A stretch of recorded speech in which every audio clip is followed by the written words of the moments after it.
Hey everyone, welcome to another video review. So this is a very special piece I wanted to go over. It's something I just got in.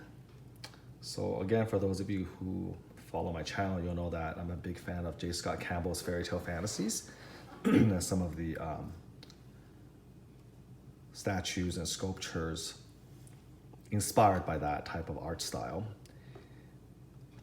This is a very rare piece of course, Aurora as Sleeping Beauty, falling under the enchantment of the spinning wheel. The details, sculpted by Roberto von Beer, who sculpts or has sculpted most of these. I don't know the producer's official title. And again, for these types of customs, I usually don't mention their personal names. It's a very limited kit. I think it's less than 30, I think, maybe even less than that. And I managed to get in on the first run of these because I bought some of the other statues in the series from this person. And so he gave preference to those who've already invested in the line, so to speak. And there are two separate lines. Obviously, Sideshow just started on their own with the officially licensed versions. They have Ariel already done, and I think Tinkerbell is coming up. And then they're finishing with Alice on the mushroom. And if those do well, they may think about Cinderella as well. But parallel to that, and actually predating the Sideshow licensed versions, are these beautiful kits that are a lot more daring, a lot more ambitious, structurally speaking. And they've been doing that for a while now. Roberto has sculpted, I think, almost all of them. But different producers have produced these kits, these garage kits. So it's not just one guy producing all of them. There's, I think, 2 or 3. But I think Roberto is the one who sculpted all of them. And if you look on my channel, you'll see the ones I've showcased. I think I have a Little Mermaid, a Jasmine, Little Red Riding Hood, etc. Now, some of them are inspired by the calendar imagery, and others are inspired by comic books, and others still are unrelated covers or just basically, just art by J. Scott Campbell. This, I can tell you for sure, is not from any calendar image. This is completely, based on the art design of the producer himself. Of course, inspired by the art of J. Scott Campbell. And it's a pretty amazing piece. So where to start? There's so many things to go into here. So number one, before talking about the wonderful paint job that John Allred did for me, just looking at the engineering and the ambition of the piece, it's pretty amazing. So not to sort of, sound like an old saw, so to speak, or, repeat myself too often, but for me, at least personally, one of the most amazing things that I love about statues and that really sets them apart is the illusion of motion that really catches my eye. So unlike some collectors who, for instance, only collect a character, let's just say either Predator or Alien or Batman or what have you, or a certain line, or only Marvel, or only DC, or only females. The things that sort of get me excited, the things that make me tempted to buy a piece has to do with the art design. How unique is it? And one of the things that I look for the most to catch my eye is that illusion of motion, and how do you sculpt something in motion and sell that and make it believable. My collection is obviously quite extensive. I have to actually pare it down and downsize it. And so buying new pieces, there has to be something pretty special about that piece for me to want to invest. So for instance, if Prime 1 comes along with 35 Batman statues, I'm disinclined, whatever the quality, to get another Batman statue, because at some point you just have to stop. How many Batman statues do you really need? You have to be a really, really big fan to have more than one, in my opinion. So you rather just get maybe the best one, or it has to be something so truly outstanding and so truly unique in art design that it's worthy of being displayed in your collection. At least that's my feeling behind it. And so, for me, of course, I really love the pinup aspect of these pieces and sort of their soft, sensuality. Sort of harkens back to the sort of the pinup or cheesecake imagery of 1960s US. With some of the advertising, nothing too explicit or, say too gross. But like I said, it's sort of a soft sensuality. So I do appreciate that. But this one I bought because the first thing that's so striking is somehow Roberto managed to create this snapshot of a human body literally fainting. And you kind of see the hair flowing, you see the garments in disarray, and you see her falling backwards in mid-faint, and just sort of looking at the stylized pose of her arms, her legs.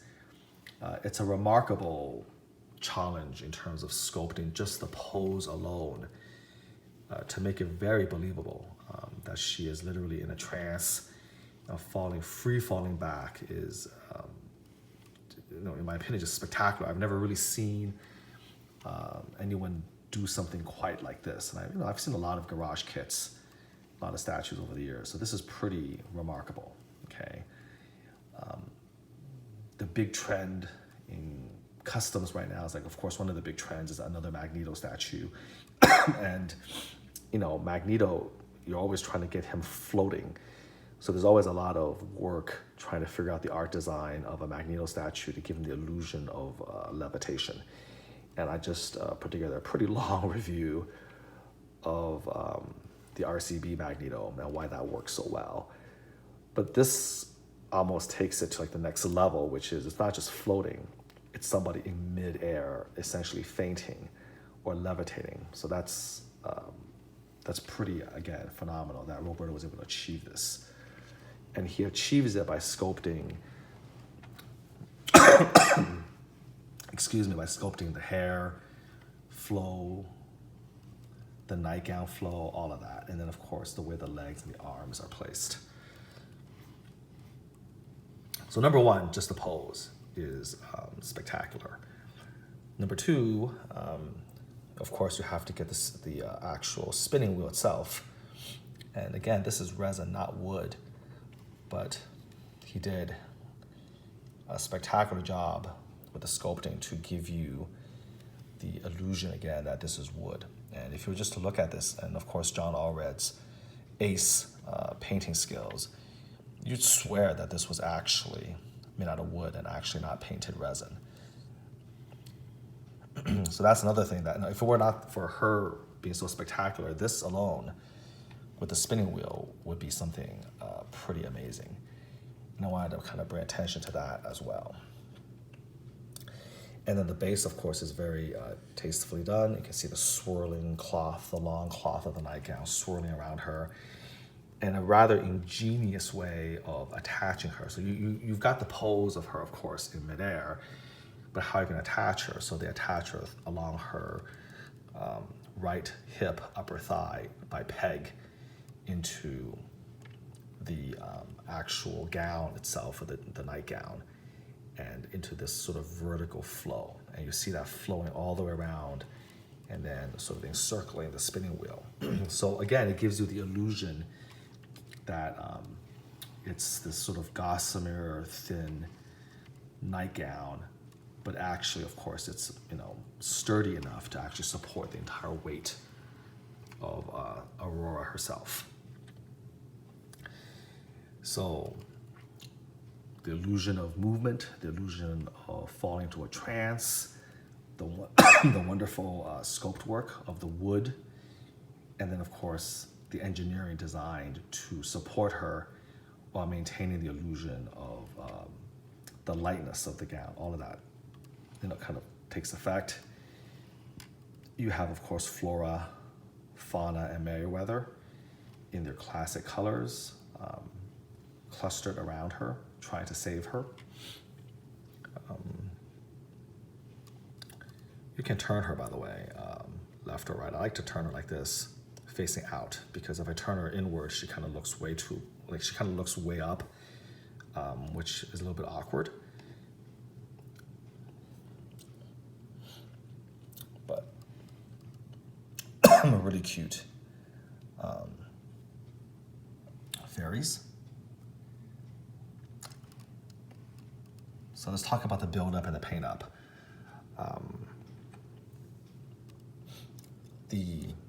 The wands were out of resin, and those snap during shipping pretty easily. So John, of course, replaced them with actual metal. So they're a lot hardier. So that's a very nice touch. Did a great job with, of course, the wood.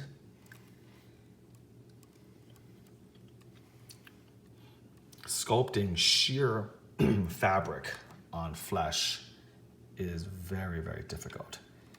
And again, a testament to Roberto that he pulled it off so strikingly. And then, of course, for John to actually paint it in a fashion where it gives you the illusion that it's sheer material over her, her body is pretty amazing. You can kind of see the hint of the anatomy underneath, but it's very, very sheer, very, very nice. So this is sort of a master class in sculpting as well as painting to give you the effect of the sheer nightgown over her body. It's very, very difficult to pull off and to do it correctly. And so it takes both a great sculptor and a great painter to get that effect. So here's her face.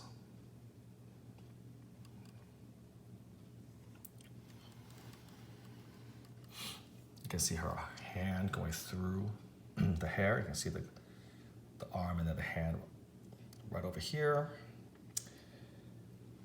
And of course the suspension below. You can actually see right here where the peg is, along her right hip. And the arm sort of hang loose. He also added some texturing to the actual nightgown, so it's a darker pink, almost to like lilac color, purplish down here. Now, obviously, in the Disney animated feature, I think she was wearing a blue dress when she pricked her finger. But since this is obviously not exactly meant to be the animated feature, and it's inspired by that, I mean, she wasn't wearing a nightgown when she approached the spinning wheel of the Disney cartoon and the Disney animated feature. She was in a full dress. So I changed it to pink because I always happen to like the pink version better. So for those of you who know Sleeping Beauty, you'll know that the fairies, especially between Flora and Merriweather, were always arguing about what color the dress for Aurora should be. And they're always going back and forth between blue and pink, such that the last scene of Sleeping Beauty is when she's dancing with her prince. Her dress is still changing color as the fairies zap it back and forth. And so fans of Sleeping Beauty typically will have a preference whether they like the blue or the pink. So I happen to be in the pink camp. And so I chose to make that pink instead.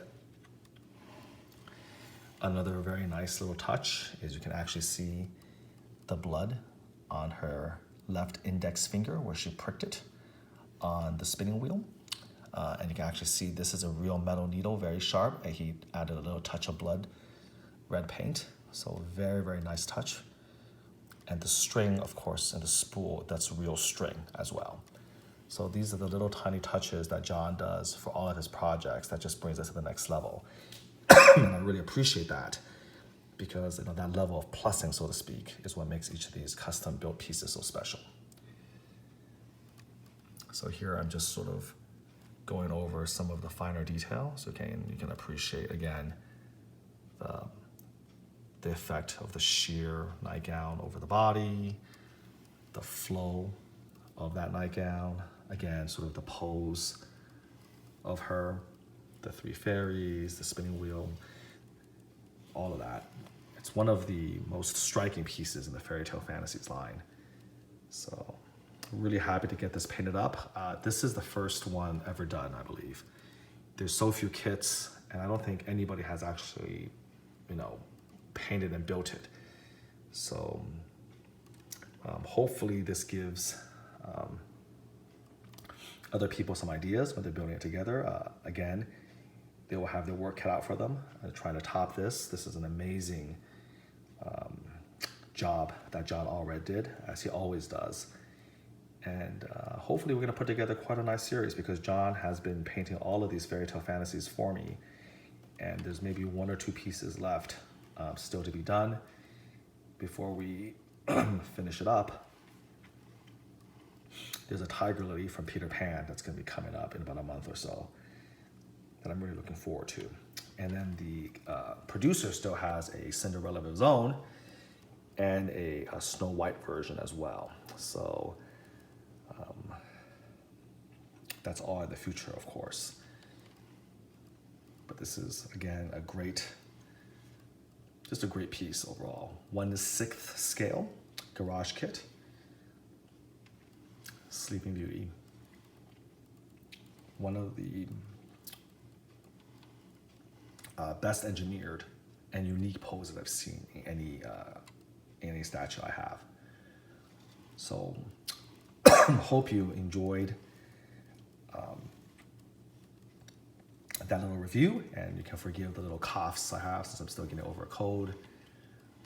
But I wanted to kind of put this out there because it's such a phenomenal work of art from both Roberto and John.